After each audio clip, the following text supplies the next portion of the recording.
La nouvelle a provoqué un tollé et des réactions en boucle dans la presse américaine. Selon Politico, la majorité conservatrice de la Cour suprême, dont les 3 juges nommés par Donald Trump, a voté en faveur d'un projet d'avis rédigé par le juge Samuel Alito qui mettrait fin au célèbre arrêt de 1973, Roe versus Wade, ayant légalisé l'avortement aux États-Unis.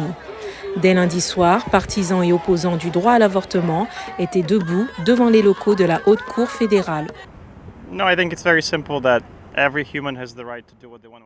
Je pense que c'est très simple. Chaque être humain a le droit de faire ce qu'il veut de son corps et avoir le gouvernement contrôler le choix qui vous a été donné à la naissance est contraire à toutes les normes.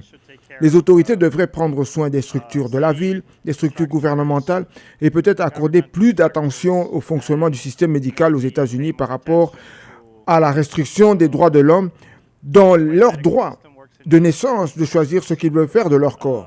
Nous vivons au XXIe siècle et la religion est quelque chose d'un peu dépassé. Si les partisans du droit à l'avortement devant le tribunal semblaient plus nombreux, la passion était palpable dans les 2 camps.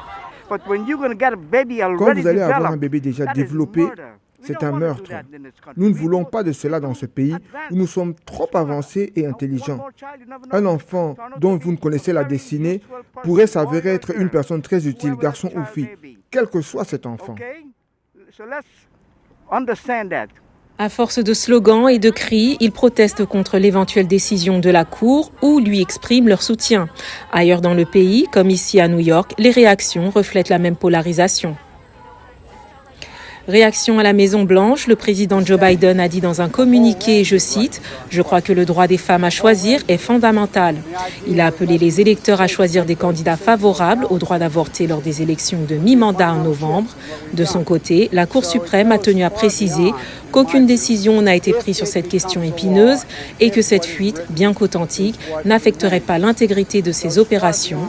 La décision de la Cour devrait intervenir fin juin ou début juillet.